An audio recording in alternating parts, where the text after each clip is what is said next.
ప్రతిరోజు తప్పుడు వార్తలు. ఆ తప్పుడు వార్తలు ఎలా ఉంటాయంటే, ఒక కట్టుకథ అల్లుతారు ఇవాళ. ఆ కట్టుకథని ప్రజలు నమ్మట్లేదు అని తెలిసిన తర్వాత ఇంకో కట్టుకథను అల్లుతారు.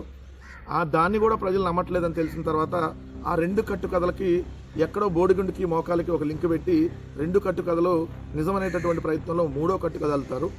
అది కూడా ప్రజలు నమ్మకపోతే ఇంకొకటి ఎక్కడెక్కడో తీసుకొని వచ్చి ఇంకో కథను దీనికి లింక్ పెట్టి రాస్తూ ఉంటారు. ఎందుకు ఇవన్నీ చెప్తా ఉన్నానంటే, ఏదైతే జగన్మోహన్ రెడ్డి గారి ప్రభుత్వంలో ఎటువంటి మద్యం కుంభకోణం జరగకపోయినా, ప్రభుత్వమే ట్రాన్స్పరెంట్గా మద్యం అమ్మినా, మద్యంలో ఏదో కుంభకోణం జరిగిపోయింది, 3,500 కోట్లు జరిగింది అని చెప్పి తప్పుడు ప్రచారం చేసి తప్పుడు కేసు పెట్టి, ఏదైతే ఓఎస్జీ కృష్ణమోహన్ రెడ్డి గారిని, లేదంటే ధనంజయ రెడ్డి గారినో, గోవిందప్ప బాలాజీ గారినో, లేదంటే ఎంపీ మిథునన్నో, లేదంటే చెవిరెడ్డి భాస్కర్ రెడ్డి గారినో, ఇలా అందరినీ అరెస్టులు చేసినటువంటి పరిస్థితి, ఈరోజు అందరికీ బెయిల్ కూడా వచ్చినటువంటి పరిస్థితి. ఒక్కటంటే ఒక ఆధారం లేదు, వీళ్ళు చేసిన తప్పుడు ఆరోపణలని తెలుసు. ఎందుకంటే మీరు ఆ రోజు ఎక్కడైతే శంషాబాద్లో 12 అట్టపెట్టెల్లో 11 కోట్లు దొరికినాయి, ఇదిగోండి ఈ 11 కోట్లు, అదిగో వీళ్ళకి వచ్చినాయి 11 సీట్లు, అదిగోండి 11 కోట్లు, ఈ డబ్బులు అయ్యే రాజకేశ్వరరెడ్డి డబ్బులు, అదిగో 2 సంవత్సరాల నుంచి పెట్టారు, 2 సంవత్సరాలు, ఈ విధంగా కట్టుకదలేరు కదా. ఏమైంది ఇంతగా 11 కోట్ల స్టోరీ? ఎందుకు సిట్ వాళ్ళు పారిపోయారు? సిట్ అంటే CIT, SIT Chandrababu Naidu investigation team ఎందుకు పారిపోయింది? ఈరోజు అక్కడ మధ్యలో కుంభకోణం జరగలేదని క్లియర్గా ప్రజలందరికీ తెలిసిన తర్వాత ఇప్పుడు ఇంకో కొత్త రకం స్టోరీని తీసుకొని వచ్చారు. ఏంటంటే, మద్యానికి సంబంధించి ప్రభుత్వ దుకాణాలకి ఆ మద్యం రవాణా చేసే కాంట్రాక్ట్ ఉంటుంది కదా, అదో కుంభకోణం జరిగిందని ఇంకొకటి కదా. మొన్నటిదాకా 3,500 కోట్ల స్టోరీ, ఇప్పుడేమో 200 నుంచి 400 కోట్ల స్టోరీకి వచ్చారు. వీళ్ళకి ₹1 ఏదైతే అక్కడ అవినీతి జరగలేదనేది క్లియర్. ఎందుకంటే ప్రభుత్వం ట్రాన్స్పరెంట్గా అమ్మింది, ప్రభుత్వానికి ఆదాయం పెరిగింది. మద్యం తాగేవారి సంఖ్య తగ్గినా, మద్యం సేల్స్ విపరీతంగా తగ్గినా ఆదాయం గణనీయంగా పెరిగింది. అయినా తప్పుడు ప్రచారం. ఈరోజు రాసినటువంటి కట్టుకథ చూడండి. సిట్టుకే లంచం ఇవ్వబోయే కుట్ర అని పెద్ద హెడ్డింగ్ పెట్టారు ఈనాడు. పెట్టి వైకాపా నేత కారుమూరి నాగేశ్వరరావు ఆయన కుమారుడు సునీల్ పన్నాగాలు వైకాపా హయాంలో ఏపీఎస్బీసీఎల్ డిపోల నుంచి ప్రభుత్వ దుకాణాలకు మద్యం రవాణా చేసే కాంట్రాక్టులో 200 కోట్ల నుంచి 400 కోట్ల వరకు దోచుకున్న వ్యవహారంపై తాజాగా నమోదైన కేసులో తమ పేర్లు తప్పించాలంటూ ఏకంగా సిట్టుకే లంచం ఇవ్వబోయిన వైనం అని చెప్పి మరొక తప్పుడు వార్త. సిట్టుకే లంచం ఇవ్వబోయారని వార్త రాశారు.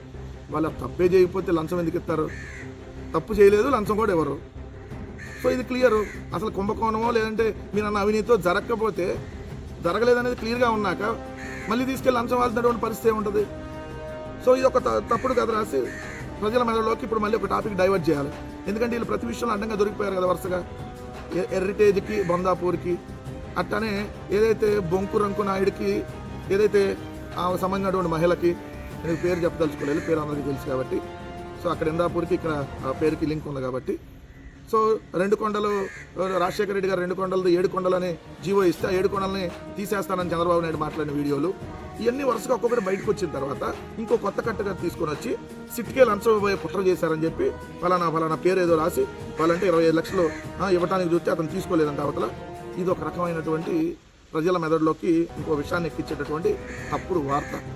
నేను ఓపెన్ ఛాలెంజ్ విసురుతా ఉన్నా ఈ ప్రభుత్వానికి. చంద్రబాబు నాయుడు గారు, మీరు రేపు 2028 వస్తే 50 ఏళ్ళు మీ రాజకీయ అనుభవం.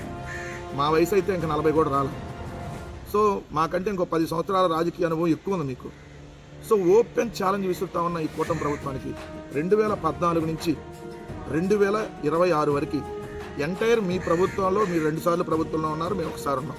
ఎంటైర్ మీ ప్రభుత్వంలో తీసుకున్న ప్రతి పాలసీ మీద, మా ప్రభుత్వంలో తీసుకున్న ప్రతి పాలసీ మీద సుప్రీంకోర్టు సిట్టింగ్ జడ్జితో విచారణకు వైఎస్ఆర్ కాంగ్రెస్ పార్టీ సిద్ధంగా ఉంది. మేమేం తప్పు చేయలేదు కాబట్టి సుప్రీంకోర్టు సిట్టింగ్ జడ్జితో విచారణ అడుగుతున్నాం. నువ్వు తప్పు చేయకపోతే విచారణకు రా, అంతే తప్ప నీ చెంచాగాలను 4 అక్కడ వేసి అధికారులుగా కూర్చో అంటే కూర్చుంటారు, నుంచో అంటే నుంచుంటారు.